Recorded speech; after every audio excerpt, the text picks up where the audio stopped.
What is going on, everybody? Hope you're having a great Sunday. Welcome back to another episode of the Infinity Creators. As always, I am the host, your host, the least and the mostest, Dante, aka Darkjokerzin. And I'm always here with the one and only Steph, Dtour Customs, the man, the myth, the legend, the man who gives out the best hugs of everybody that I've been told. I'm all right. I ain't nothing special. Hopefully, Damien will join us soon. I'm not sure where he's at. I'm not sure where Making some Damien's cool at. signs. That's what he's doing. Making some badass signs. Yeah, that is true. But we'll welcome our host. Excuse me, our guest. I was going to say our host. Good Lord, I'm off it today. We'll welcome our guest, Anthony from Noble Bear Customs. Welcome, sir. Woo! How you guys doing? Thanks for having me. Appreciate you guys giving the invitation. Oh, we are honored, man. You are a Yes. legend in these custom parts, and then I couldn't wait to get you on the show. I was telling Dante, the advent of 3D printing, you were one of the pioneers in terms of making them action figure friendly, and you're very meticulous and very detail oriented when it comes to producing these parts. And I'm like, man, we have got to get this man on the show because he is a goat. He is the goat. I appreciate that, man. Great. Yeah, it's definitely come a long ways. It's definitely got a lot easier too. Yes. Let's see who's got in the chat here. We got Greg here. What's going on, Greg? Skew Raider, what's going on? Mark Rose says, what's up? And Dom says, happy Sunday. Nice to have a couple of days to load up on new picks. Yeah, all right, Dom. I see you, man. Dom be killing it with his picks. Mr. Dom's been doing good stuff. He's been doing good stuff. He has. Yes. So, Anthony, for those folks who aren't familiar with you and your work, what's your origin story? As a collector and creator. Hey, there's Damien. Hey, Davey. Sorry, running a few minutes late. No, you good. No worries. Yeah, so I 3D print and toy collect, not just 3D print. So naturally, the predominantly what I print is all action figure related, and I got my start doing the action figure stuff maybe it's been a little over 3 years ago now, or around 3 years now, and it got started with Mythic Legions. Action figure line was so awesome. It was super friendly to third parties. That's awesome. And so, it was a learning process at first, and I was one of those guys printing 5-6 days a week. So I dove in head first and wanted everything to be perfect.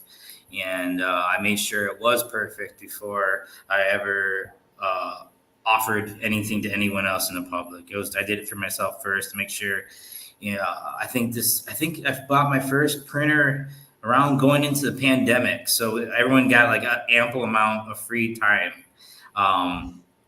Our first resin printer for action figures, so there was a lot more extra time being like many people. I got laid off. And so instead of just cashing in on the unemployment checks and doing wild things, I kind of reinvested in myself and bought a 3D printer and just got to work. And it blew up, and I had a bunch of, I think it was up to running about 15 printers at one point before I dialed it back because my goal was to get to Puerto Rico when we got here. So now I've dialed it back.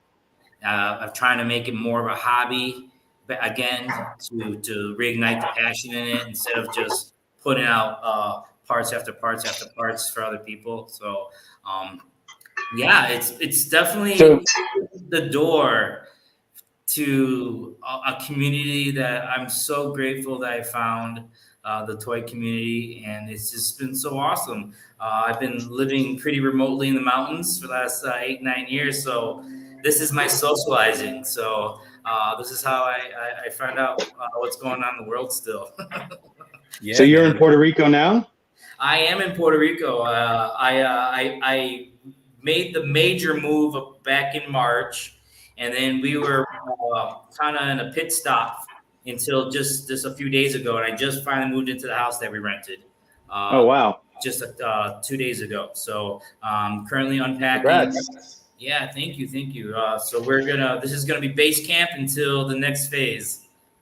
Outstanding. Very nice. Yeah, and you had mentioned you're running all these printers. I can't imagine the logistic nightmare you went through moving everything from Colorado all the way to PR. Rico, yeah. I had to make some decisions. I ended up donating a couple machines to local schools. And then I had 2 older machines that were still doing the job, but because it seems like there's a new printer coming out every 3-6 months, they were starting to become a bit obsolete. So I gave those to a buddy. Nice. So I cut off some right there. But I did bring the rest of them, and it was one of those like, I'm never gonna buy all these ever again. So I gotta find a way to get them here safely, and I did. It was a logistical nightmare, like you mentioned, but we made it happen. And we actually didn't bring anything else. We brought the dogs and my 3D printers and got rid of it. Got the key things, most important things. Yes, yeah. Right. Yeah, you guys ready here? Noble Bear loves the kids, y'all. He loves the kids. Yeah. Greg has a question. He says, Anthony, now that cosmics are getting in hand, what kind of fun things are you dreaming up for them on Noble Bear? We're already past dream stage. We're already executing. I've been dreaming for God. How long when was the first glance we got these? Like over 2 years ago now, maybe. So we've been dreaming since then. So I've already got a little head start. We've got about 4 or 5 cosmic alien heads already released, and I have 2 or 3 that I need to test print to make sure I'm happy with before I release them to everyone else. So, and then we have bigger ideas in the works, and so I don't actually. I get excited when I get new designs from the designers back, because it's the first moment you see your thoughts and ideas in real life, 3-dimensional. And I just got something back like 10 minutes before we went on the show, but I have to go through it first. It's gonna be big. I can see the excitement in your eyes. Yeah. Because anytime you do something on a larger scale, you got to run a bunch of numbers, and not just money wise, but time wise too. Because prototyping, design, it takes up a lot of time, and I don't want to come at do anything, excuse my language, half-ass, So if I'm going to invest a little bit of time, I'm going to go all in, and so far what I just got back about a half hour ago is pretty exciting. So look, I'm going to bring stuff to Legions Con for sure. Ooh, awesome, great, man. Yeah, can't wait to see it. I think our first Legions Con together was the virtual one.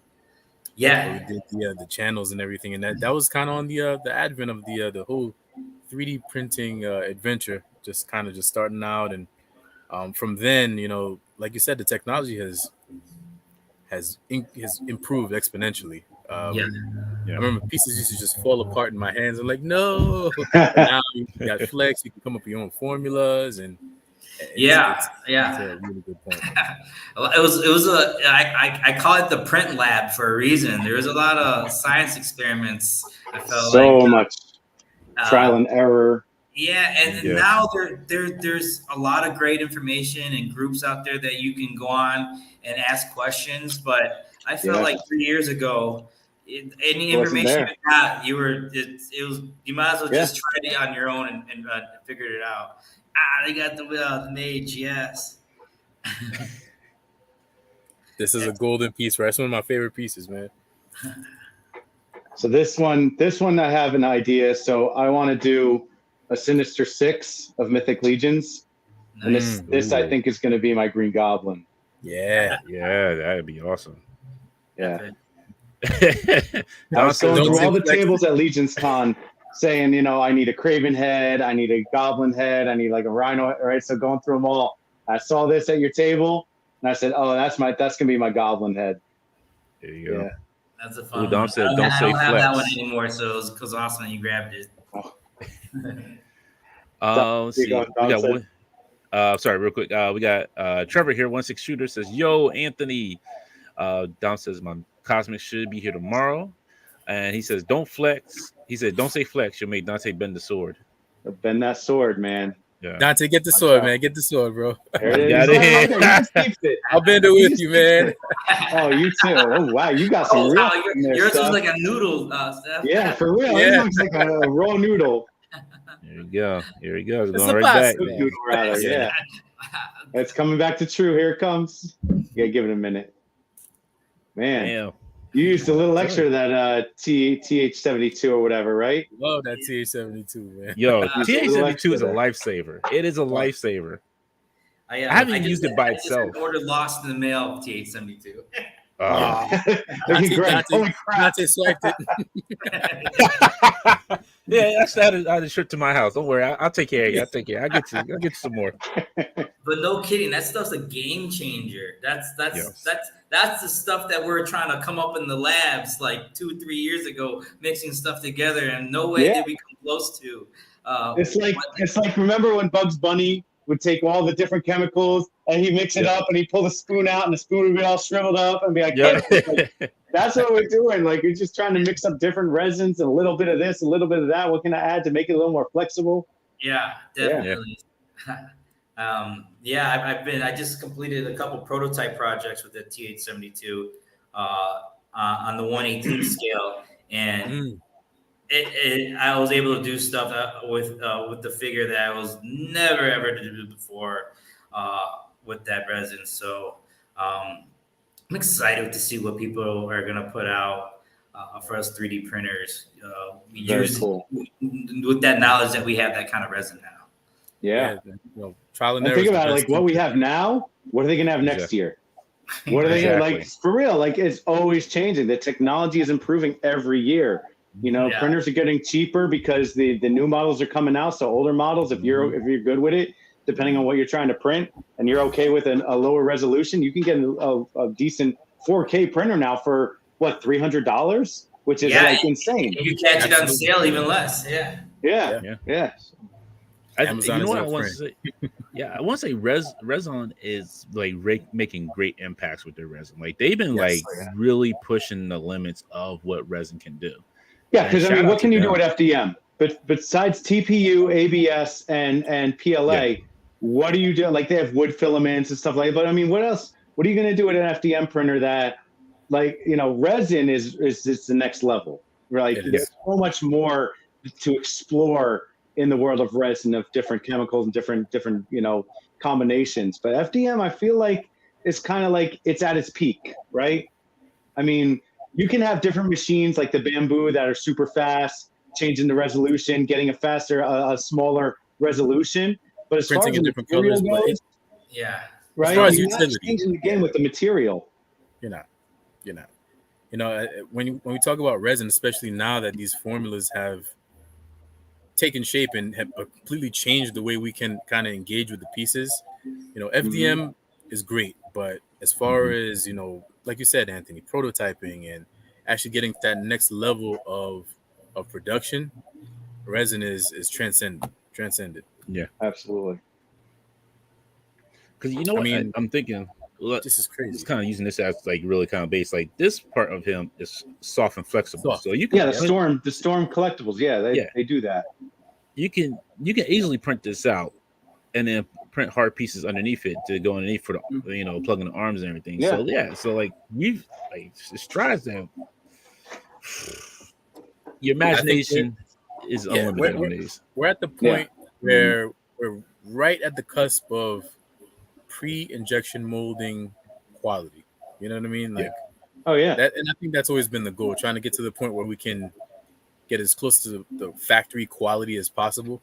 Without having to so many people now are doing their, you know, a lot of people are doing their molds out of SLA, out of resin, and then they're casting a silicone mold from that, and then from there they can go from silicone molds to making fiberglass molds depending on the size. Really, Yep. you can just go crazy with making your molds using a part that you made out of resin. Yeah, definitely. And I was just mentioned a few minutes back that I'm finishing up a prototype for a small indie company. They're putting more and more of their confidence in the 3D printers is running their prototypes, where before they had to spend the money to they had to find a developer. They had to find like an actual company that specialized in the development, the design, the prototyping and all that stuff. And then they'd have to get that prototype from that company, usually overseas, get it back and say, okay, no, this needs to be changed. That needs to be changed. Now you can do it all domestically, in-house. You can get somebody, you can probably find somebody within 100 miles of you at this point. Yeah, and talk directly to the guy doing the work. Yeah, so. Yeah, for real. Yeah, so there's all that opportunity. We're gonna see that we're in the era of indie toy companies just coming out of nowhere. Real. Oh, they're all AWOC, Spiro Toys, Mythic Legions, of course, but you got, the Plunderlings, you got, Odious, all these guys are just, they're just killing it right now. This is the time. If you were ever wanting to make a custom figure, like now is the time to, to do your own line. The technology is there. Like there's no better time to strike now than now. Yeah, and the support from the community now on these indie toy companies is ridiculously awesome. So cool. Andrew, that's what I was wait, what is today's topic? Customs. Today's topic: customs, 3D prints, or hookers. All of the above. All of the above, Andrew. All the above. So, Anthony, is there anything you can show us? A kind of like a little preview to Legions Con? A little tidbit? Anything painted? Anything like no?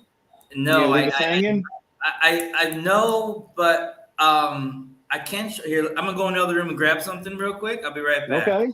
All right. It's not for Cosmic. It's not for Legions Con, but it's sci-fi related. So. Okay. Yeah. No, that's dope. We're here for it. Doesn't have to be related to Legions. We're here for just the general, making, designing. You in this damn spot. For real though, how dope was that cosplay that I sent you guys? Yes, that was was dope. That was great. Yeah. So guys, if you're watching now, whoever's watching, check out 3D_encounter on Instagram, and this dude is making a Spot cosplay. He made the helmet with interchangeable plates with hands and feet coming out of the helmet. It looks super dope. You're gonna see it at the con soon. Yeah. That is dope. Like nobody's made a Spot cosplay, and this dude is gonna kill it when that goes. It'll go viral. It's got to.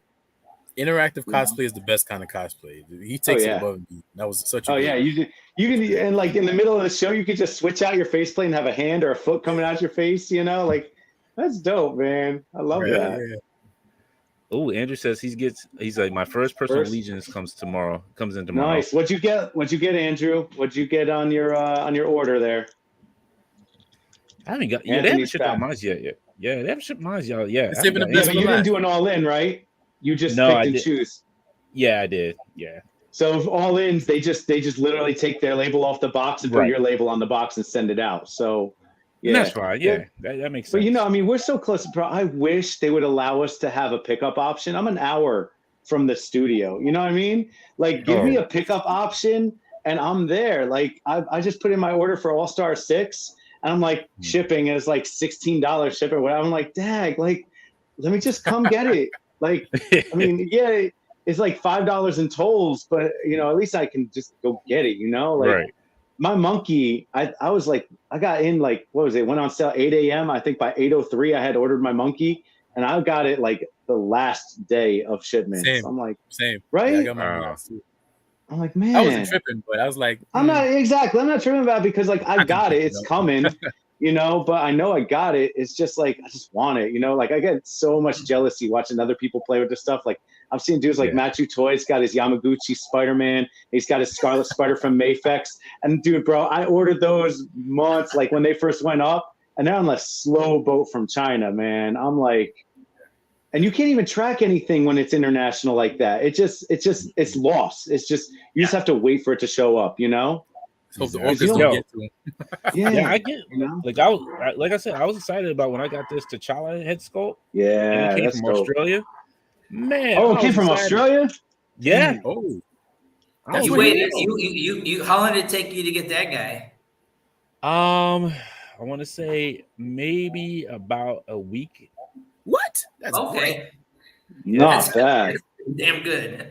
Yeah, because I mean it was quick because it was small. Express. Like he printed it was done by Hello, my name's Brian. The sculpt was, and then I thought your name was Dante. That's like every time you say it. Yeah, you know, I can't even go off with my comment. Thanks to you, now you messed it all up. But once I did the painting and he printed it up. He did a great job. Yeah, like it's not really showing it right now because his camera's acting stupid. But he put in like some real good paint details on there where you can see like shadows on there. It's amazing. Yeah, that's really good. That paint job is dope too. So Anthony, what lines do you wait, collect? Anthony went to go get us to show us something. We need the reveal now, right? Okay. Drum roll, please. Yeah. No, it's not that crazy. Don't build up the hype. I do a lot. So I say 90% of the 3D printing I do is for other people. It's not for stuff I do for myself. So every once in a while I gotta sneak in something for myself. Otherwise it just gets a little monotonous. And you're like, why did I get into this at all? Like I started this for me. And now I'm just like, I don't have time for me anymore. Yeah. Yeah, because right now I only print for myself around Christmas and like 1 or 2 projects during the year. And so because I had to shut everything down for the move, it took a minute to kind of slowly build back up. I'm already in my second print shop since being in Puerto Rico because I had to get something going during the first couple months. I was just getting too antsy waiting for us to move in this house. But I just got the printers running again just a few days ago. And I knew that I was going to just be printing orders and commission work, and it'd be months before I did anything for myself. So I made sure I got something printed for myself right off the bat. That way I can work on it on the side. And with Cosmics coming out or already coming out, I'm still waiting for my stuff. I wanted some supporting characters that I could 3D print, and I've been working on this droid here. It's from Teco Toys. It's meant as you went all out. You did the whole thing. Yeah, well, I'm still putting them together. Right now, I'm doing a lot of test fitting. It is articulate, and it's even the ab crunch there. So right now I've been working on making sure everything, this is just standard resin. So before I jump in on the TH72, I'm just dialing everything in. And this was meant as to be printed at 1/35th scale. That's how they release their figures. But I dialed, he comes in at about 7 inches, this guy. So so he's 7 inches at 1/35th scale, or you scale it up? No. Okay. He was ripped to files. How big is that droid? He's like Gundam, bro. Like what? No, he's 7 inches now. So, these are great, and it's stuff that anyone could do with a 3D printer. I probably spent $8 on the files, and I've been messing. That's great. And I'm doing a little tinkering with the files to get them the way I want. But I think these are going to be awesome little, either part of with the figures or just in the background or what. But no, they're great support. That's a great army builder. You know what I'm saying? Like that's a great that you can army build that, and you can change the different colors for different ranks, right? So you have like all your orange ones. and you can have a blue one, kind of like Chappie or the Neil Blomkamp movies. You know what I'm saying? Like that's what I see it as. I see it as a Neil Blomkamp type figure that you would just have like the Chappies or those droid bots from like District 9, right? And you'd have your main ones would be like orange. You'd have some blue ones that, blue stripe across their face or something like that. Like those are really dope for army building. I'm down with that. That's cool. Yeah, so I'll probably have some at the table for just have at the table to show we can do a 3D printing, but none for sale because anyone can just take care of this themselves and print it at home. Right. But that's what. Yeah, but you know what? Not everybody can print at home, dude. That's it. Like you got it. If you've got a market, if you have a service, you providing a service, really, throw them out there, blank canvas, send them out there unpainted, at whatever it costs you, you figure out the cost, obviously, but I'm telling you, those people will pick those, they will eat those up. Maybe I'll reach out to Teco Toys to see if they give me the okay to do that. A license, yeah, get yourself to do that, man, because you're providing that service, bro. What's that Kickstarter that just came out? The Savage Crucible, right? Yeah. If you got the Abyss with the Davy Jones dude, you got the throne. Yeah. Right? Yeah. Bro, so many people are like, I got the guy, but I can't 3D print it. How can I get the throne? So I just threw it out there and I was like, guys, I'll help you out. Just throw me the money for the resin and the time to print it and shipping, basically. Like I'm not going to make money on it, and I don't want, I'm not trying to make money on it, but I want to help out people that can't get this thing, right? So, I'm not going to make, not sell it like that, but I'll just get my money back for the service that I'll be providing for people. So it's out there, bro. People want that droid, and that thing is dope. And if your guy is okay with you, providing that service, go for it, man. Teco Toys does make some good. Like if you go on their Instagram, like I checked their Instagram out, and they make some great stuff. I was like, yo, why is it 3 inch stuff? Like I want it to be bigger. If it was bigger, I would love it. But now that you're showing me that I can just resize it, upscale it. Yeah, well, you gotta watch out when you scale up though, because then the joints get different sizes, right? Yeah, it's like re-engineer. Print in place model. Like you can get those axolotls, those little wobbly things, on an FDM printer. But when you scale it up, now those pieces that you're supposed to snap become solid. So you have to watch when you're scaling up or down. You gotta watch your supports and your joints because those scale differently. Yeah, Don Man Art does some great 3 3/4 stuff too. He has a lot of those files available for print as well. Yeah, I just saw that he posted that he's working on his first female figure. I think I saw. Yeah, I've seen that. Yeah, that looks good. I can't wait for that to come out. He's doing a really good job, and it's awesome that he's making it available to print at home too. Those figures. Yeah, that's great. I think that's really cool. Yeah, I fell in love with the scale all over again, man. 3 3/4. I went and bought a whole bunch of the Zika sectors. I'm actually doing some small armor and weapons for them too. I have them at Legion's. That's cool. I love that scale now. Out of nowhere, man. Like I'm like, wow, I love 3 3/4 again. Give me toys. It's 3 3/4 is a cool scale if you can get the articulation. You know what I'm saying? Like I dig a 3 3/4, but not like a Marvel Legends 3 3/4. Like I don't want 5-point articulation. Like if you can give me like a who does those mechs? Joy Toy. Okay. If you can give me Joy Toy articulation in that scale, I'm down. Like, give me double jointed. Give me, that's amazing that they can knock that out. I mean, the price is high, but you're getting that quality and that paint job for that little thing. I'm down with that. Yeah, those are great figures. Definitely. What's this now? What you got? There he is. Yeah, that's dope, man. If you can get that scale, that articulation at that scale. I'll army build them all day. And the accessories are just incredible too. For this scale, we're talking about highly articulated. Yeah. And that's what we're going back to. The technology now. The technology's here that we can do that stuff. Like if these companies can do this, why aren't the big companies doing it? Do they not like our money? And the paint job is better than most 1/12 scale figures. For real. The paint on those tiny figures is fabulous. And those figures aren't that much more expensive than we're paying retail for the Hasbros and the McFarlanes and the all those the Jacks. Those figures aren't much more expensive, and for the quality you're getting and the accessories, and that's what got me into Legions, man. I was selling at all the toy shows that the Legions guys were at, but I never jumped into the line because I was like, man, $40 for a figure at that time. I was like, $40 for a figure, that's a lot. That's heavy. I can get two Legends for that. You know what I'm saying? Like, I think this is the same.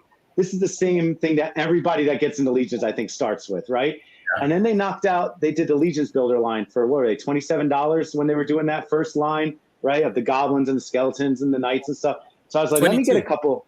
Yeah. So 22. I was, let me get a couple of these, right?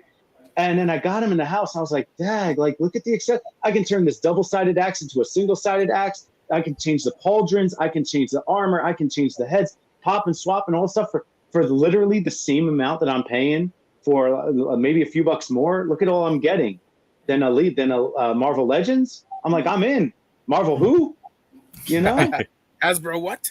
Yeah, for real. Like, and that's what sells you, man. When you see that quality and the paint, and even just on the Legions builders, the paint is good. Mm-hmm. They're like, oh, they're monotone, they're meant to be customized, whatever, but they're damn good for 20 some bucks, Yeah.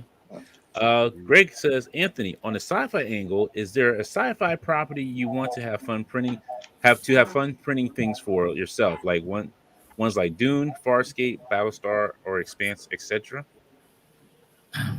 I'm actually, it's all on the table when it comes to looking for ideas or inspiration to come up with a new concept for 3D printing. As far as my toy collecting, a lot of my toy collecting is the vintage TMNT and Masters Universe.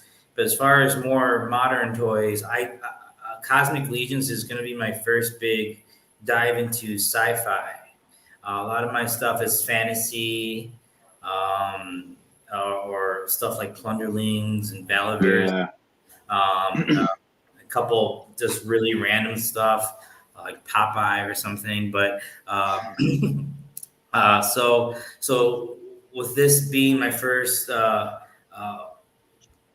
big dive into sci-fi figures, I'm looking at everything. I'm just kind of absorbing so much. Yeah. Now. It's a new world for you, It's a new. It is. It's a whole new genre, basically. Yeah.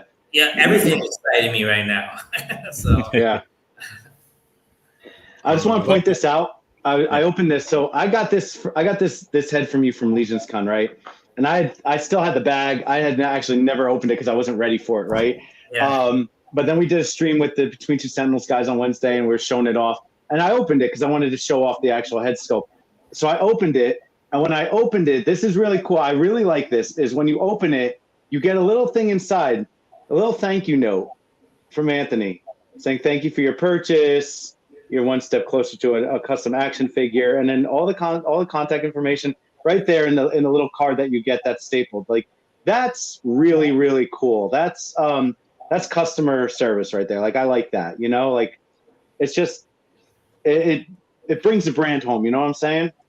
Makes it more personal too. Yeah, that's what I'm saying. A personal touch. Like, it was a nice surprise. You know what I'm saying? Like, I was going to rip this off and throw it out. I was like, wait, there's something on the inside. I was like, oh, that's nice. Like, that's really nice. Like, I like that. Like, everything I sell, I always write a personal thank you on my card. Like, I throw my stickers in. I say, thank you so much. I sign it. And then it's just that personal touch that sends it home, Yeah, I agree with everything you just said. And the year before that, I didn't have anything like that. And we got just so overwhelmed talking to people. I didn't get to talk to everyone. I didn't get to have the time to say the things in the back of that card. Yeah. I wish I could say that, out loud to everyone. But right. So going into last year, I was like, you know what? There's no way I'm going to be able to talk to everyone. Let me get the message I want to get out there to when they're buying something off my table. So I'm glad you found that. Yeah, no, it was very nice. It was very nice. Yeah, I think testament to your hard work, man. Yeah. I think we all really severely underestimated just how big Legions Con was going to be last year. I think every vendor there totally underestimated just how crazy it was. We're like, oh, it's going to be just like, when it was at Toy Con, you have a line, people come through, people stop at your booth, people come through, and then you're kind of quiet for a little. There was no quiet time. There was for 2 days, action. For 2 days, it was nonstop action at every booth, at every table. It didn't matter whether you were selling diodes or custom heads or effects. It didn't matter. People came there and they were spending.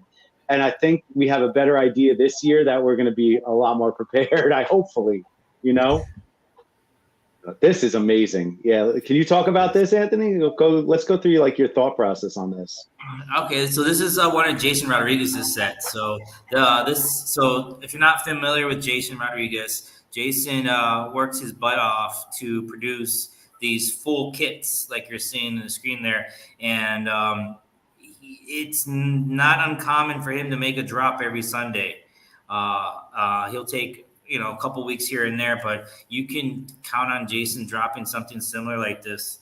And this one focused on, I think his inspiration was definitely He-Man, or just Masters of the Universe. Got some barbarian vibes, yeah, dude. Yeah. That battle axe. So this is one of my favorite sets recently because that sword print's so badass. It looks badass. It looks badass. And so does the axe, but the sword, as far as the weapons in this set's my favorite. And you can never have, there's never a shortage of like leather barbarian boots in the Mythic Legions line. Everything comes with armor feet. Now those full lower legs, like you would take it apart at the knee and put that from the knee down. Yeah. From knee down, and then you would take the ankle joint from your figure and just swap it over to this too. Yeah, that's not something you see a lot of. I don't see in the customizing, like in the people that are doing this stuff, I don't see a lot of like actual limbs. You know what I'm saying? You see a lot of head sculpts, maybe a torso, but you don't see a lot of like lower extremities, like lower legs like that. So that's why I was wondering how that works. Well, once you get to this size of a custom, there's not much of the original figure left. And maybe yeah, for real. You can kind of use any buck at that point, right? You can just kind of be like, I just need some biceps and arms and thighs, really. For sure. Also, this set, and what's great about Jason's set, like he makes them super affordable. So if you were looking at this set and only the sword or the sword in the boots appeal to you, it's priced where you can buy the whole set, and it's still worth having. Still worth it. Yeah. Yeah. So the other part of this set I really like, because there's just not a lot of it, is the kind of that barbarian furry waist leather belts. Yeah. Kind of. So the sword, the boots, and the waist piece are going to be my favorite. Jason always puts out fantastic 1.0 upper torsos, and this is just another one to go along with the mini he has already. This is a challenging head to print because he has strands of hair that kind of off the head. Yeah. Floating. So I have been printing this successfully, but I'll be straight honest, it's not one of my favorite heads to print because I was gonna say that's probably a lot of supports. Like you gotta get the orientation right? I mean, and my goal for every print is to hide if there's going to be support marks, they have to be hidden. They can't be sitting on the in the tip back of the nose. Yeah, for real. Like you don't want them on the cheeks and the eyebrows and tip of the nose. Like I think we were talking to who do we have last week, Steph? It was we had Brian Burke. Yeah. So Brian Burke from Von Burke was on, and he was saying the same thing. Like if he's got like say a goblin or somebody that's got like pores or facial scars, he can throw support on there because that's actually part of the blemish, right? That works. But you have something like that, so much detail in the hair and everything. It's a lot more work to get your supports hidden. Definitely. Brian's such a cool dude. He's also one of the people I try to track down for sure when I at Legion's Con to say what's up. But for sure. I love the fact that this year Legion's Con, like, there's going to be so much more places to be social. Like, there's a fire pit, there's an Irish pub. Like, It's we didn't huge. get to hang out with anybody after the show, really. Like, the show ended, and like I went right back to. I was not staying at the same hotel, so I was like off site. So like I went right back to the hotel to make more stuff for the next day because I sold out so much stuff on Saturday. Like I'm sitting there, like I'm like live streaming on Saturday night, like making more custom webs and tendrils and shit. Like I'm like I don't have time for this stuff, you know. But this year, yeah, I was stressing. Yeah. But this year, I think it's gonna be nice. Yeah, last year you were stressed because the man came and said, "Yeah, let me get all these signs." You were like, "What?" He took all of your signs, bro. He took all my signs on Saturday, all of them. And I was like, "What am I gonna do?" Like Sunday, I just sat there, like, "What? Look at all the open space on my table, and that don't work for me, man. That doesn't work for my OCD. I don't work like that." So yeah, so let's check out this this skirt piece here. This is dope. F69, baby. Look at that, man. Yeah, that's the F69. I do use F80 sometimes, and once in a while I'll mix them, but usually I just do F69 straight up. Do you have? So we talked about this a little bit last week too. Do you have like your special recipe that you like to use, like a little bit of this and a little bit of that, and then you kind of mix them together? That gets like these guys like Dante and Steph. They got their little TH72 mixture that they like to concoct. That gets them the right amount of flexibility with the right amount of stability, right? So, like, do you have your own special, depending on what you're printing, do you have your own special recipe? Not as much as I used to. Before I used to, before we had the F69s and the TH72s, I did have a lot of my own recipes. And did you like write them down? Like you would use like X amount of this, X amount of that? Yeah. Got it. I do that for me. Like I'm not doing anything like you guys. You know, I make the signs. You know what I'm saying? So like, but when I'm painting these, you know, there's certain colors. Like I'm a stickler for you know, I want to get the right color, the right gray, the right red, right? Yeah. So I've taken the time that, you know, and I use the syringes that are like 20 mil syringes. So I know, all right, I need 10 mil of white, 10 mil of, you know, 5 mil of red, this amount of black to get that right color. And I'm writing them right down. So I know when I want to mix up that batch that I can get the same consistency of color for each one. So that's what I was wondering, like you do the same thing for your resins. Hashtag science. You brought up a big reason why I don't do it as much as I used to, because it's a lot more work to keep that consistency. And I'm a huge stickler for consistency because that now that I'm running fewer machines now, but when I was running, you know, 10, 12 machines at a time, it was taking that a step like that out of the process just made the whole production saves a lot of time, right? Yeah. And then during that whole time, resin companies kept producing better and better products, and so the only stuff that I really do a lot of mixing with now are with colors. So I'll mix my own colors. Okay. I only buy like clear from like Amazon, and then I'll do all the color mixing from there. Yeah, Dante and Steph do that with their reds and their fire stuff, right? So they got some pretty dope you know, concoctions where he throws in the clear and you guys throw in a little bit of orange, a little bit of red, and you get a cool smoky effect in your fires and stuff. I've seen them, shown them. And they like sometimes I go nuts and I'll buy red resin and I'll dye that red. There's one. So that's great. Yeah, there you go. This is a Noble Bear special right here, baby. Is that that looks like a plunderling body? The little baby plunderlings. Yeah. So those legs are part of an action figure that I had at the first Legion Con. Okay. And so I just took from the legs down and put a neck peg on it. Yeah, and just so made it them holds your into a little headstand. Yeah, little head holders.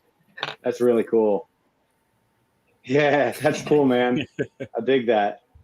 But I mean, that goes along the lines of the baby plunderlings too, though. Like that's that same concept where you have these extra heads. What am I going to do with these extra heads? Hey, let's throw in a quick little body that's not articulate, but just to hold the heads and make it look dope. Like that's really cool. I love that idea. That's cool. Okay, you got the full samurai set that had that flip. Yeah, that's dope, man. Those swords are long too. I dig that. Great. Yeah, they got the long handles on them.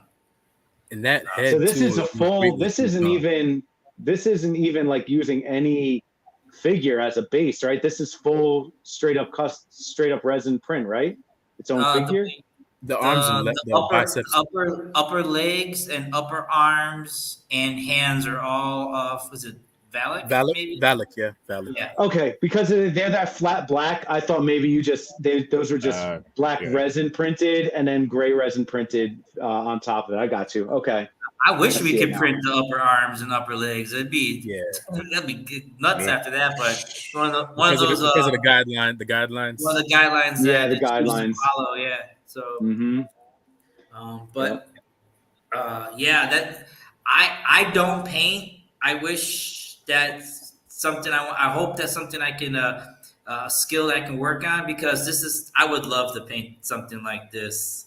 Do you not paint because you don't have the time, or because you're afraid to start a new hobby or something? Or it's one of those things, like, if I'm gonna do it, I want to commit to it, and the way things are right now, I just don't have the time to. That's why I asked. I'm the same way. Like I don't have a lot, but I've got about 30 different colors of Citadel paints. Yeah. And I bought them a while ago, and I just probably a year ago, and I just have not even opened them at this point, because I'm like, I don't have time to sit down and paint this stuff, I want to, but it's time. It's and you got a family, you got kids, you're printing, you got work, right? So you got everything else. It's like you need another you need 28 hours in a day. For sure. Deke, shall we cross swords? Come. Let's do it. I got two of them over here somewhere. Oh, dual wield. And then I didn't know we were supposed to bring our sword to the battle. I remember snagging 4 of those off a table. There's so many of these. I'm like, I'll take 2 of these capes. Oh, I need those neck pieces for Aethon. Give me a couple of those neck pieces. Oh, you got those swords? Give me some of them swords, right? What else you got on this table for free? Yeah, throw in a couple more of those. Everywhere, man. These I'm telling you, these are dope ass swords, man. I love these little swords. I got 4 of these things, man. They're great.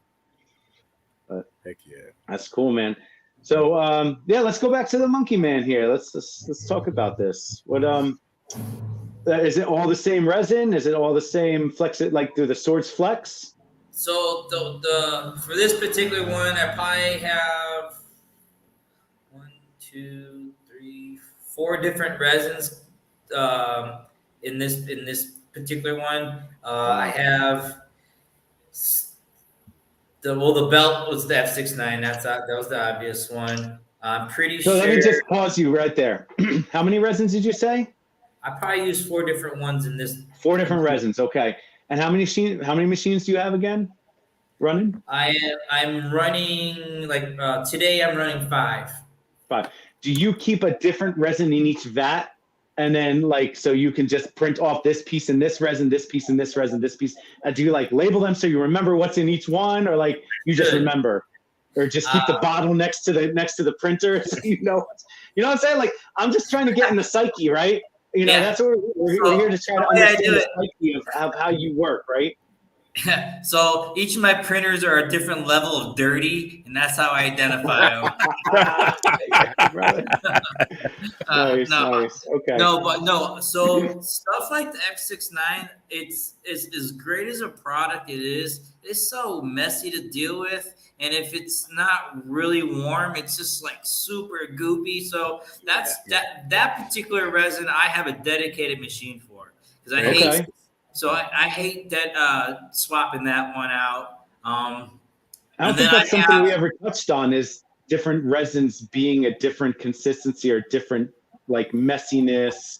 I think a lot of people just think resin is resin, and not that, there's different consistencies, there's different cleanup methods. Yeah. Have you ever used water soluble or water washable resin? I tried it once, and I just right? I wasn't sold on it. Yeah, me neither. Yeah. And I was pretty, and I never print just one of anything. I got to print 20, 30. And so if I'm on the fence with 30 pieces, I don't feel good. So I just stuck with Right. Whatever I was happy with at the time. But Yeah.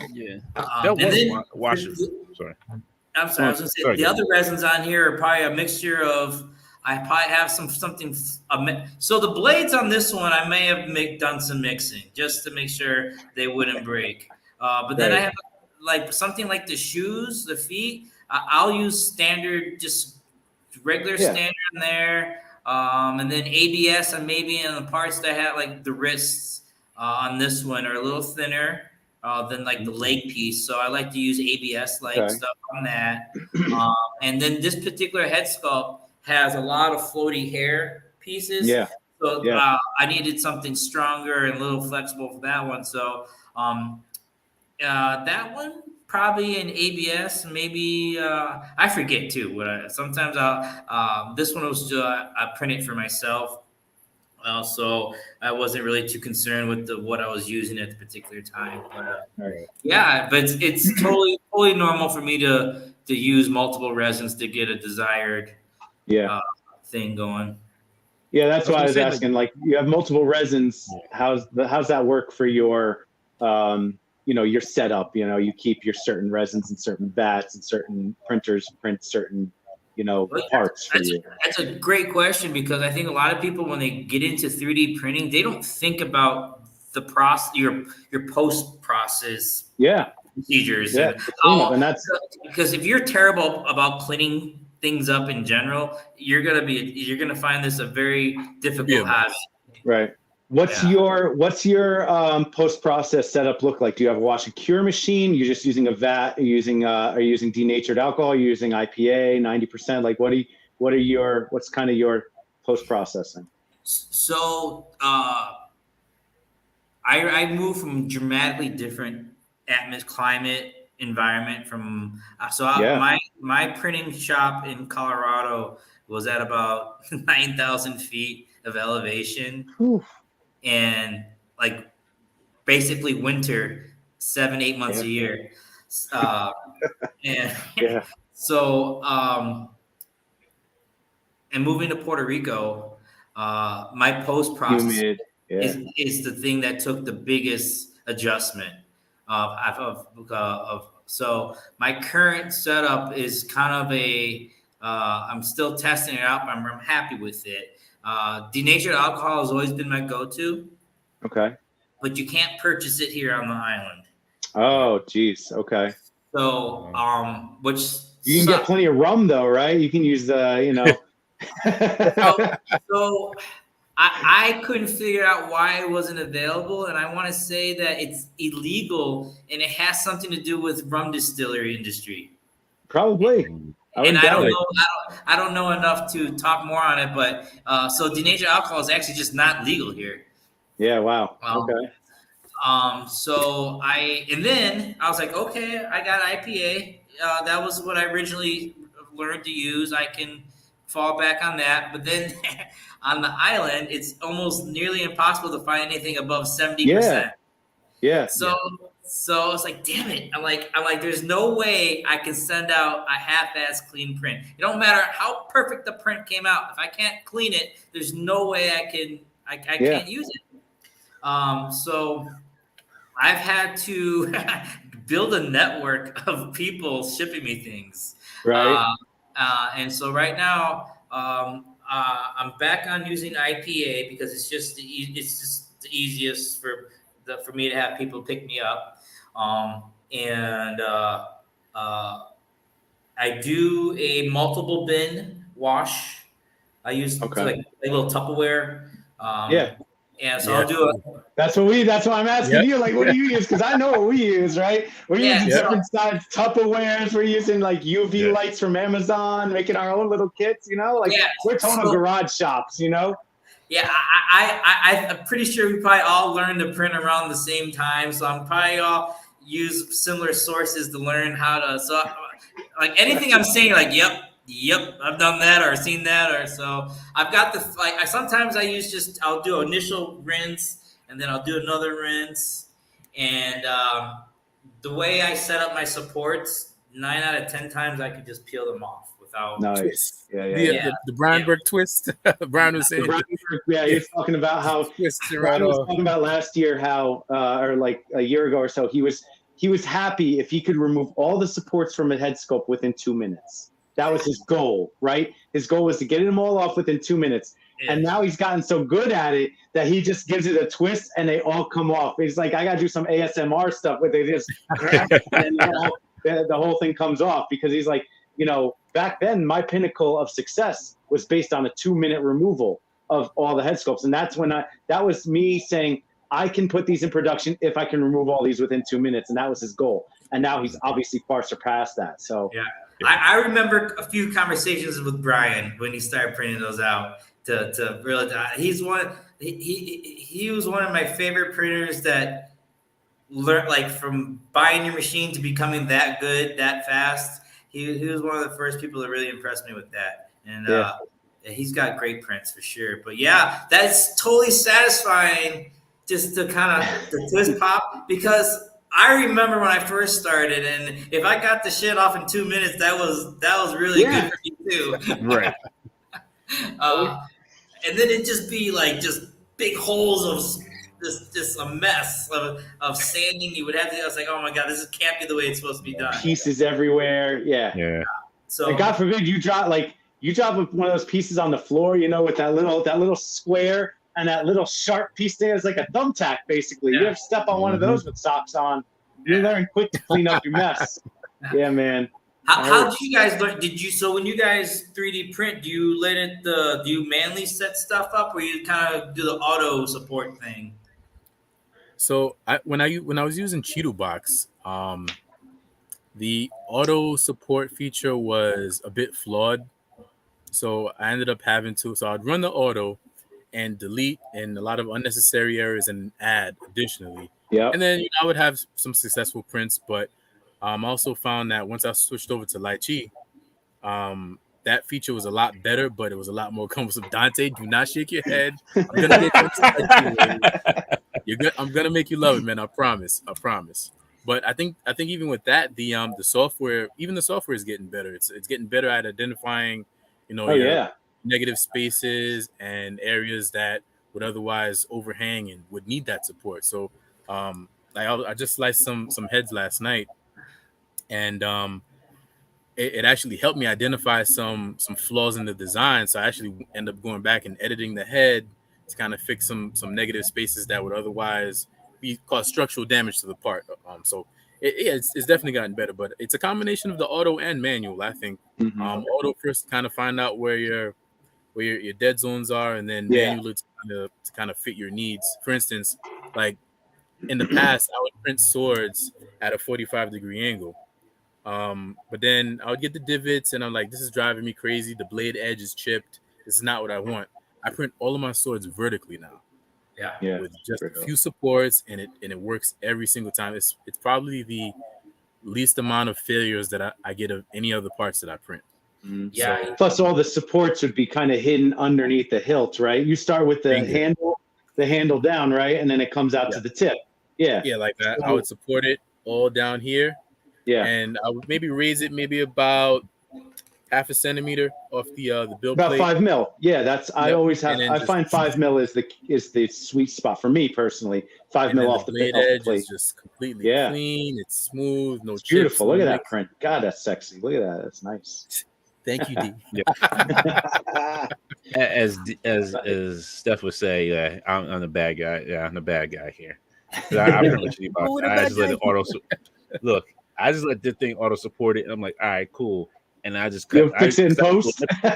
Just do it live. Let's do it live. I'll fix it in post. Basically, where's my little things? Like I have my little nippers because I had enough. Like because I put together Gundam kits, so I'm like I use a little nipper. So those little spots I can't get, I just snip them off. I'm like, get right in there. Mm-hmm. Yep.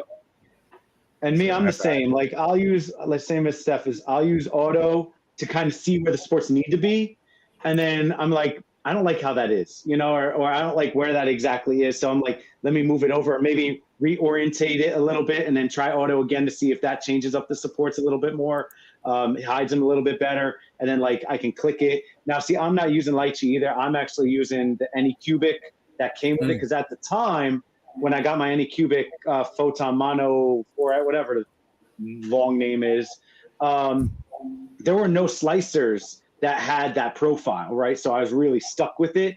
Yeah. So now the slicers have it, but I've learned on that Anycubic one how to work, how to manipulate it and what I want. So I keep using that because I don't want to have to relearn anything, right? So, it's just how I learned it. And twisting and turning it and changing supports, like I know what works for me now. So I start with the auto, and then I end up deleting half of them, and then manually supporting it afterwards. So yeah, that's the way to do it, man. And I think with those failures, you learn how to really adjust your prints. Yeah. And let's say you print mostly heads or weapons or just accessories. You'll get it so fine tuned to the point where just unconsciously you're orienting everything just perfectly. And if you do get a failed print, it's probably some other technical issue that you're dealing with. Mm-hmm. Like holes in your FEP that I have to still deal with. Holes in your yeah, or not putting the screws in. Yeah. I still haven't. Like, I looked at my printer yesterday and I was like, maybe tomorrow. Maybe tomorrow, yeah. I got cured.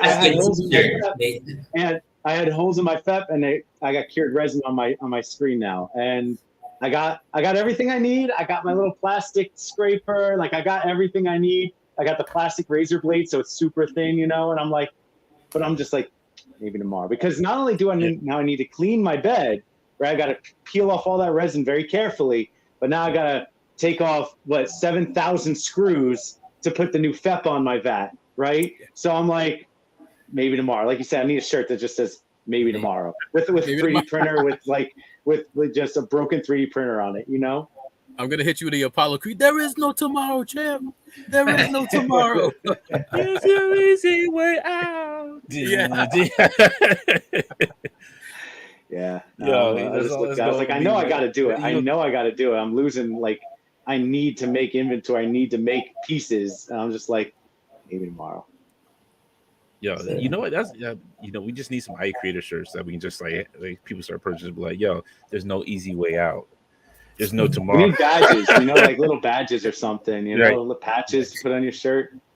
I have a. Did you tighten your screws like a little screw with a bar through? Well, so like Adam Savage is tested. He's got demerit badges, like like the Boy Scouts, right? So he's got ones that says like measure once, cut twice, because you messed up your thing, right? So we need ones like that, like didn't tighten my screws, and you got the little screw with an X on it, or holes in my FEP's got a hole in it. Swiss cheese with holes in your FEP, we need something like that. Dom says I have a screw loose. Yeah, I have a screw loose. Yeah, that's a good one. I have a screw loose. You ever do that, Anthony? You ever forget to tighten down your vat screws and come back to a raised vat stuck to your bed? He's like, no, I haven't done that. He's like, I ain't never done that. I have done it, but I was laughing because I've done it recently.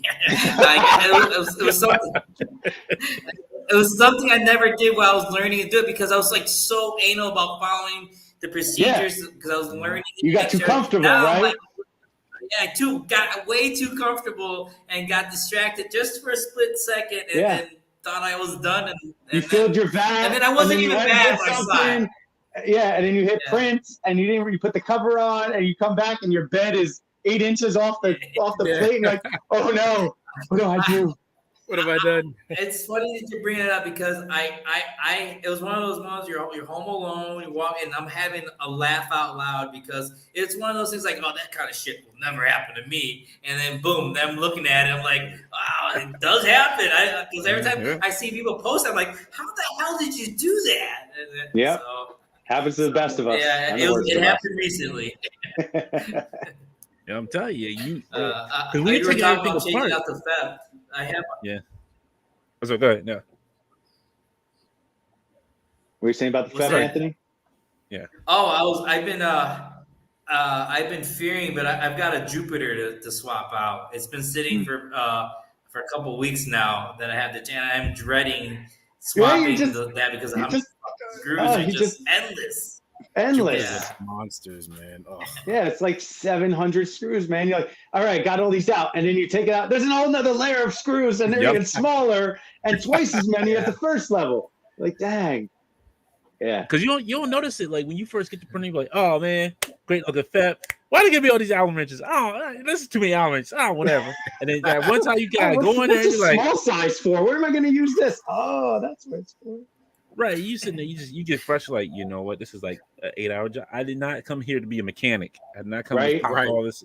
You're like, yo, like, and your workspace where you have your printer is not conducive to changing out a theft. Exactly. So now you got to take all your stuff upstairs or wherever to like your kitchen table where you can spread out, right? And you put like a little cup for all the little screws so they don't fall off the table. Yeah. You need a workspace. I'm always drinking Gatorade, and these always end up being my screw holders. The caps, that's it. That's your holder, man. That's it. I have like neodymium magnets. Like I'll put in the magnet right there, and I'm like click, click, click, click, stick, and this is all my small screws. Yeah. It was funny because when I did that live stream of when I was taking apart the LCD screen on the Saturn too, man, that was a process.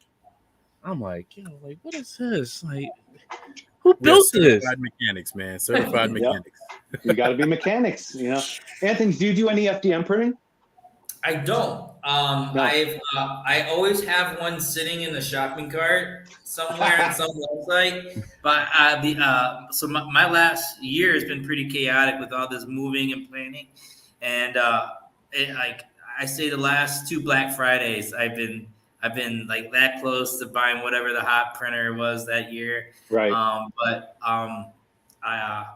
would your purpose be for it? Like, what do you think I can use an FDM printer for in my daily routine or my product line? Well, that's the thing. I at first it was just to do larger pieces and more durable pieces, but our resin printers just kept getting bigger and bigger. So I kept the money that you would spend on an FDM, you put towards a larger resin printer with a higher resolution or something, the latest and greatest that you can utilize. Yeah. And with the conjunction of the resins coming out being more durable, more flexy, and so I've been hesitant to pull the trigger on getting one. Like, I think at this point I want one just to complete the collection of printers I have, and I want to be able to say, I know how to operate that machine also. But like I get it, and it'd probably sit for weeks before I decided what I would want to do. Yeah. I mean, I start with FDM, and then I have one resin printer that I do certain things on, right? So I'm more of an FDM printer. And when I started getting into resin printing and SLA, I was just like, everything you know about printing is upside down and backwards, you know, because you're going from the bottom up now instead of the, upside down. You're doing everything upside down, top down instead of bottom up, you know? So I got super discouraged resin printing in the beginning because I wasn't getting good prints. What am I doing wrong? Watching videos, talking to people. What am I doing wrong? You know?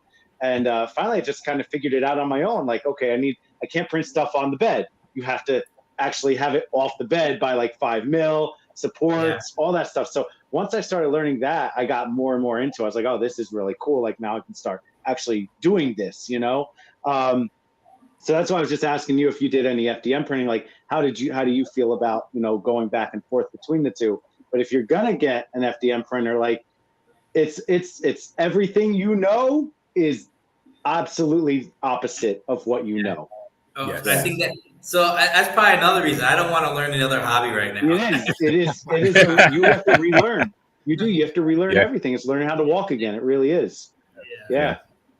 I was the reverse of gaming. So with resin, I felt completely at home. You know, I could tell you about the LCD. I could tell you about the array and everything. But so I got the FDM printer now. I'm like, this is going to be a piece of cake.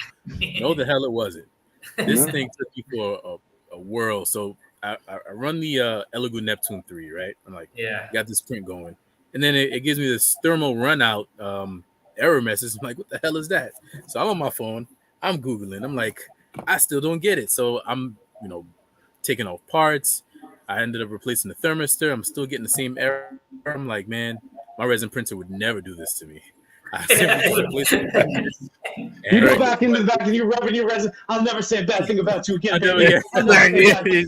No, you're my baby. I'll never say a bad thing again. Look, I'm telling yo, it's great. I was that one like, yo, when FDM's like, yo, man, how many errors am I gonna get trying to print this one little thing? Resin's like, here you go. It's either gonna fail or it's gonna print. Yeah, it's either in between or it's not. Yeah. You got 50-50. That's it. You know, and you're sitting there like we talked about last time. You're waiting just long enough for that bed to get above the vat, and you're sitting with a flashlight trying to see. Okay, all my supports in there. Okay, it's actually working. Yeah. It's actually working. You know. Yeah, because it's just like, yo, like my boy, like this, like my Saturn II is my little workhorse now. It does what it needs to do. I want to get something bigger so I can print bigger stuff. I'm just like, man, a little Saturn II, you know, you're doing a good job. Now Saturn S, he does a good job too. But that Creality, man, I haven't turned that thing on since who knows when. That Creality, I look at it sometimes. I'm like, man, I don't feel like fooling with you. The other two do the good job. Right? You do a good job too, Creality, but you know, you're kind of like the the cleanup crew. Like you're the backup in case anything goes wrong with those other guys. Then I'll come to you. You know what's even worse? The longer orange one's not even hooked up anymore. It's just sitting on the floor. It's just sitting there, just wasting away. It's like, you gonna use me? Nah, you done, son. You know, I don't need you. I just went. I got Creality Ender 3 Pro, probably November 2020, I think, you know, during pandemic, or 2019, 2020, whatever. It's 2020. And that thing, I've replaced the extruder, I've replaced the hot end, I've replaced the bed, I replaced the motherboard twice. Like every piece of that, except for the actual frame and I think the belts, I've replaced on it, right? And I don't even know how many thousands and thousands of hours I have on that thing because it would just run 24/7. And finally, I got that Neptune 3 Pro, and then the quality between the two of them, because I took my Ender 3 and I gave it a little pat. Said, "You did good. You did good for me. Thank you." And it's in the garage, it's ready to go out because I'm like, he took it out back.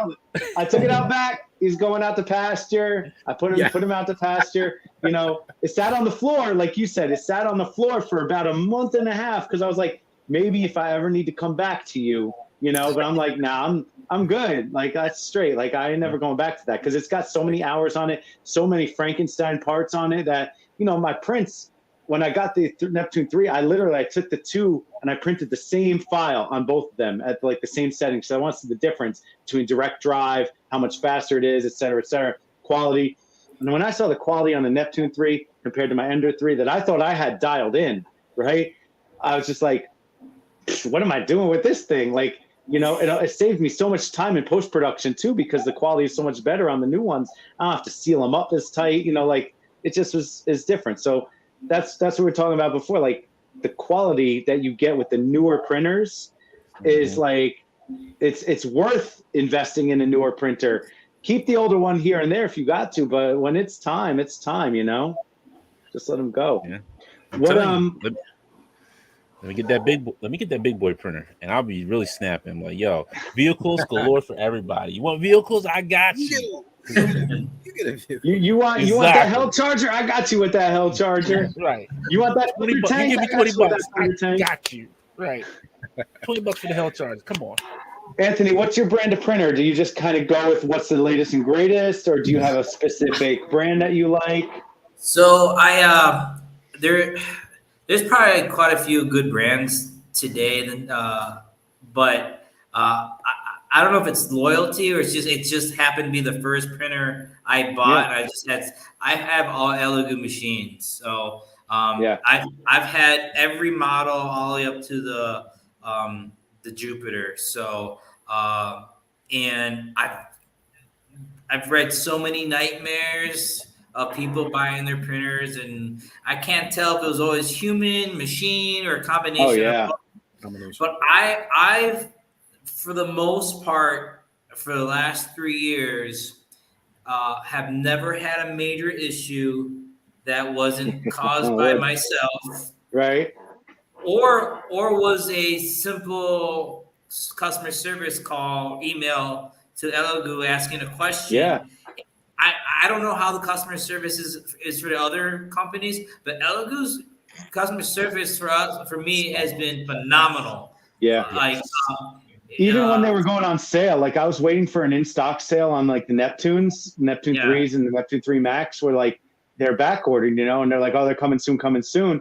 And I just sent them a message on their Facebook page and I was like, hey, any update on when they're going to be on sale? And they responded like really quick, say, hey, they're coming this week. And I was like, oh, like they don't have to do that. Like I'm sure they get those messages all day. And the fact that they responded to that, I was like, oh, yeah, that's and they've also been real great about not every machine arrive. Some have been like Kickstarter machines, or they updated things, or something arrived not just right. They've been great about sending replacement parts without. I've heard about that. I've heard of people like the bed on the FDMs, maybe somebody by your own fault maybe messed up the bed, and you can message them and they'll send you one, like the first one on the house, basically, like just send it to you and say, here you go, like for being a brand ambassador or whatever, just using their brand, they hook you up. So so between why I chose Elegoo as my first machine, I don't know. I think it's just it was the sale. It was the Mars. It really probably would come down to and also I didn't want to. I wanted to be able to run 10, 12 machines and not have to, in my brain, run different machines, because I'm pretty sure all machines, they run pretty similar, but I just love you can use the same slicer, you can use the same settings, and you don't have to worry about how it's going to change. How this printer interprets the settings different than the other printer. Yeah, you can just kind of run them. Yeah. So and your SD cards are interchangeable at that point. Like I've put the wrong SD card in the wrong printer. And I was like, now I have to like reformat the whole damn thing. I'm like, oh my God, like how do I fix this? How do I reset this now? Because now all my prints are broken, So if you keep that loyalty, keep that brand across, it saves you a lot of time. And they're always, and like I said, there's always I didn't partake in their latest pre-sale of machines, but there's always a new product coming out from them. So it's fun just to kind of like, even when I'm not buying something from them, I'm just always like, what are they coming up with next? Yeah. So Elegoo's my go-to. Right? They hooked you up with that new screen, right? Yeah. I showed them what was happening with my print. It was going through the FEP and like burning onto the screen. They're like, no problem. We'll send you another LCD screen. I was like, are you like, you're now my new company. I'm not buying. There's no need for me to go to anybody else for 3D printers. No. Elegoo, you have made me a customer. And I mean, like they were quick with the response and sending things out. Now it did take a little time, and I can't blame them for this. It's for the shipping of the LCD screen, but they got it to me. I watched a video on how to replace it. It was a little taxing on that part, but they were great. Like I cannot praise them anymore. Like you said, their customer service is hands down the best. Best. And I'll tell you, like AnyCubic, from experience, AnyCubic, real bad. Like real bad. Like really? Like first of all, it's China, so like you got to wait until like midnight the next day to get a response from them. And when you do, it's like one sentence, doesn't answer your question, so you respond back like you didn't answer my question, and then you got to wait until midnight the next day for another response that doesn't answer your question, and you're just like, God, like or they'll come back, sorry, this product is discontinued. I'm like, okay, but you're still selling the damn thing on your site. Like I had the Chiron, AnyCubic Chiron 3D printer, and it was a 15-inch bed, and like the drive was going bad. I was like, I need a new drive, and they're like, this product's been discontinued. I'm like, but you're still selling the printer on your website. Right. How are you going to sell a product that you're no longer supporting if it's end of life? Because you want people to go into the next newest piece of equipment, then stop selling the old outdated one that you can't fix. Yep. Yeah. So that was my biggest thing too. Like that really turned me off from them. It's like, you couldn't hook me up with a new belt drive because you want me to buy the newest model $600 printer. you know, I was like, I'm out, you know, and so I went to Elegoo from there. Never looked back. Never look Eluga is a back. great brand, man, and they're very Yeah, thorough in their descriptions. Like when I was struggling with my Neptune, I mean, paragraphs of troubleshooting telling me go step by step. I'm like, Mhm. okay, I'm gonna try this stuff. It didn't work, but I appreciate it all the same. It didn't work. Well, It it was didn't worth a work. shot. Yeah, but I did appreciate it. And then they followed up. Even when I had some issues with my Mars 2 back in the day, they sent me the replacement screen and then followed up to make sure that I got it. I'm like, my, I feel Right. special. Like I feel like a valued customer. This is great. Yeah, because they took Exactly. that time to follow up with you. They're like, hey, make sure everything good? Is you got what you needed? Everything's good? Like, we can close this case out? Yeah, that's cool, man. That's customer service. That is. That's why Elegoo will always be my number one. Like whatever printer they got me. Like they got Fine. customer for life until they screw me over. Yep, right. You Until gotta they put that go wrong. disclaimer until they screw me over. Yeah. Exactly. That's great.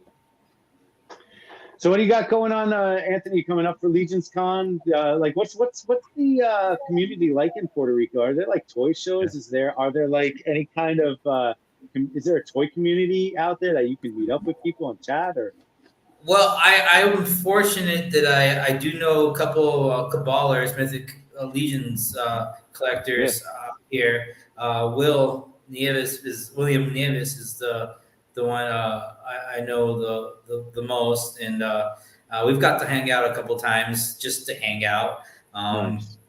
And so, yeah, it's not like it would be back in the States. It's a lot smaller. There are smaller. The toy collecting here is a lot more difficult because we don't have targets here. Right. If you like doing the in-store toy hunting, If you're a main name brander, if you're a Marvel Legends or a McFarlane guy. Yeah, and then when you do find stuff here, it's more expensive. Expensive, yeah. Yeah, so a lot of my I had to pause the collecting during the move, but now that I'm out looking at things, I have to work through other people or have to pay a little extra to get it in the kind of in the third party sellers, retailers. Yeah, like Big Bad Toy Store and those guys, right? Yeah, so so as far as like festivals and cons, I'm still new to those things here. So I did see a couple.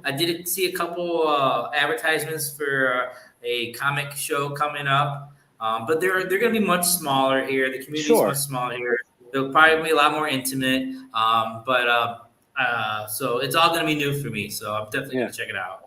Yeah, because that's just a great place to network and meet like-minded people, and make some new friends and stuff like that. So that's really cool. Yeah, for sure. And I right now the only thing I have planned right now is Legion's Con this year. I really wanted to go to PowerCon, but life always has its own plan for you. So this year, I'm just gonna make sure I put my energy in making sure I make it to Legion's Con at least. That's a big one. Which is gonna be a new adventure coming from the island, like as far as getting all my stuff there. Essentially, I have to build whatever my booth table is when I get there because which is what I did last year. It turned out great though. It turned out perfect. It was nice. I had Brian Almeida driving me around. Right, Brian's great. Taking me like Home Depot and to build stuff out, so I'm going to have that same community to help support getting over this year too. So being down there in the Caribbean, are you do you talk to like Ricky from Plunderlings or anything? Because I know he's out of Dominican Republic and Miami down there. So I don't talk. I've talked to him before. I've talked to him in person, but not because of our geographical. I was just curious, since he's down there, and maybe I don't know if you guys maybe kind of reached out to him for any kind of tips, because he does like New York Comic Con and Legion's Con, and he was at Toy Con as well because of the way the timing worked out and everything. So I was just curious if maybe, he was a resource for you in your new. Maybe I didn't even think about that. It's definitely one of the people I want to reach out to because definitely. I do remember him bringing it up how it was a bit of a challenge. Yes, trying I to talked to him about that too. Like, what do you mean you're in Dominican Republic? I thought he was in New Jersey because he was at all the shows, right? He was at, I saw him at New York Comic Con, then I saw him at Legion's Con, then I saw him at Toy Con. I'm like, Ricky, like, what do you live up here? He's like, no, I'm in Dominican Republic. I was like, what? And then his brother, like Alejandro, is in like Miami or something. So, everything goes from Dominican Republic to Miami and then back to wherever they're going, right? So I asked him this year, I was like, you coming to Toy Con in the spring? He's like, no, but we'll be at New York Comic Con and we'll be at Legion's Con. So I was like, okay, cool. I'll see you guys there. But, again, I was talking to him last year about like the logistics of getting everything and trying to make your booth and all of this stuff where he keeps his warehouses and stuff like that to bring product to the shows. So again, just something, maybe reach out to him, as a point of support. Hey, how do you have any suggestions for shippers, or, what are some tips for managing that overseas? Absolutely. One thing I have that's easier, it's actually easier to fly from Puerto Rico to New Jersey than it is from JFK, Denver. right?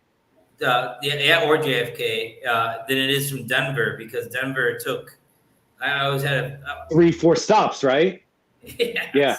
You can go nonstop to Newark or JFK from Puerto Rico. We did that for my honeymoon. We flew from JFK to San Juan and then took our cruise from San Juan down the Caribbean. Awesome. So that was a long time ago, but you can get nice direct flights, and they're not too expensive either. So that's nice. You can, you don't have to wait for a connecting flight and run into another terminal. Oh, definitely a bonus. Yeah. Nice. All right. Well, Anthony, thank you for hanging with us. Thank you for coming and joining us. It was a pleasure. Thank you for having me. Oh, anytime, man. Anytime.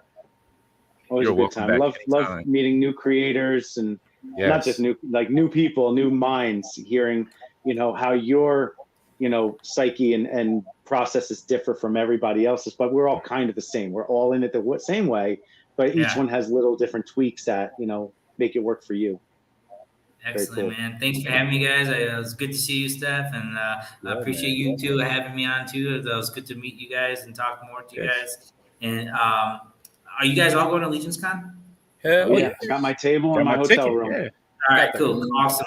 Then this will become a in-person hangout then pretty soon. Yeah, awesome. Yeah, absolutely, awesome. It's gonna be a good time, man. So Anthony, where can folks find you, man? Yeah, that's what I was gonna say. Oh yeah, I got you, bro. You can find me. Me personally, I'm real active on Facebook and on Instagram. I'm really good about communicating, reaching out, and responding to people. But as far as the website is concerned, that's noblebearcustoms.com. And since April, I've been open full time. Last year, I had a lot of open, close, but now I'm settled again and shops running smoothly again, and so I'm open all the time now. So anybody, there's no open and close or limit on pieces, whatever. If I need to print more, I print more. Are you you're not one of these guys that just does like a run of 5 and says I'm done with the run? Are you kind of like just like I have the file, I'll just knock them out for you? Like, yeah. I mentally, I don't want to print something I've printed 100 times already. But if someone reaches out to me and makes the effort to ask me, hey, I saw this has been pulled off your website. Yeah, I know that you carry. See, I have every single one of Jason Rodriguez's files, but I don't put them all up for sale. That's just sometimes overwhelming.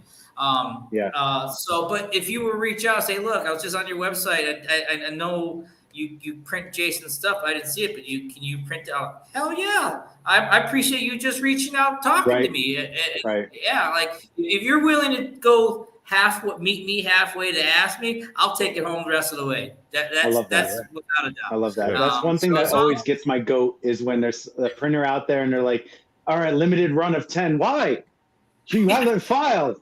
Like you can't just hit print. What do you mean limited run 10? Like you're just trying to up the price of the of the limitations and corner the market and make it more expensive to make later on. Like, you can just make them, bro. Like, yeah. We're using the absolute correct technology to print as many as I want, when I want, as fast as I want. So yeah, no, I'm definitely, if I don't have it in my hands, just give me a few moments to load it up. That's awesome. I have this set up where it's an assembly line. I used to own a dry cleaner, so everything's set up exactly where I need it. You have all your prints on a turning thing. You just hit the button, and they all just come around, and they dunk into the. The only thing I'm missing is the conveyor belt, but everything is just like you got to follow a path in my room to get the job done. If you step outside that path, you're gonna mess something up in the process. Yeah. Look, we're gonna see Anthony like George Jefferson. He's gonna be riding that car, moving on up to the east He's side. moving on up. My dude's living a dream. He moved from Montana Exactly. to Puerto Rico, dude. He's already moving on up. He's there. Yeah. I don't know what's next. Yeah, where do you go from here, bro? You already went from the most winter to the most sun. Like, yeah. God bless, bro. I'm getting a little bit of everything. I grew up in Chicago, went to the mountains. My dude ever shaves his beard, he's gonna have a hell of a tan line. Yeah. Right. That's awesome. That's good, man. Thank you for stopping by, Anthony. It was a pleasure, man. Can't wait to see you in person at Legion's Con. Absolutely. I can't wait to see you guys too. Thank you. So that is it for our show, folks. We will, i.e., the Infinity Equation podcast will be back this Friday, and once again, we'll have Tommy on as a guest with us, talking about the new Kickstarter. Can't wait for that DeLorean, man. Yeah. Oh God, I can't wait for that DeLorean. That's gonna be great. That's one to tune into. Ask all your questions. They've been really good, man. On their Facebook group, you go on their Facebook group, they're taking suggestions from the public about what they can do to make this a more successful Kickstarter and what people want to see. And they're taking people's suggestions very seriously. So really excited for that. Yeah, because I remember talking to Justin at Fan Expo about it. And I know somebody had a question and they didn't get an answer. I was like, I asked a question at Fan Expo. I was like, are they going to do USB charging or batteries? And they said in their live stream, I think it was like a week ago or last week, that they're just sticking to batteries. Yeah. So I was like, okay, cool. That is the way to go. Like, I don't want to go off subject, but when you have USB charging over time, those lithium ion batteries are just going to just fail. Degradation, exactly. So throw a new set of AA's or a AAA battery in there, be back in action. I'm all for that. Exactly. Until you forget those batteries. You want to be sustainable, use rechargeable batteries then. I don't mean to go even further off subject, but I just unpacked one of my boxes and I pulled out my lightsaber from 1999. And it turned on. I was like, okay, cool. But then I took it a step further and pulled out the batteries. 2020, the original batteries. Sorry, 2000. Yeah. They're the original batteries in there. Yeah, man. Yeah. Did those batteries start corroding? I had the old school McFarlane, the 18-inch Captain Spaulding, from House of a Thousand Corpses, and he had a motion sensor in him, right? It was from 98, 97, whenever that movie came out, right? Yeah. And I was like, I hit the button on his back, and he went off. I was like, what? I never changed the batteries in that thing. I never opened them up, nothing, and he still worked. And I couldn't believe it. 25 years later, and that thing just still kicked on. Mm-hmm. That's amazing. Till you open that back, you see that corrosion built up on there. Right. All that acid build up around the springs, and you're like, oh man. Yo, so he that's how he still turned on. He was still feeding off this acid. Okay, cool. That's it. It's great, man. All right, everybody, have a great Sunday. Have a great week. From me, Damian, Steph, and Anthony, stay creative, be creative, and have fun. So we'll see you all on Friday. Enjoy. Jeez. Good guys.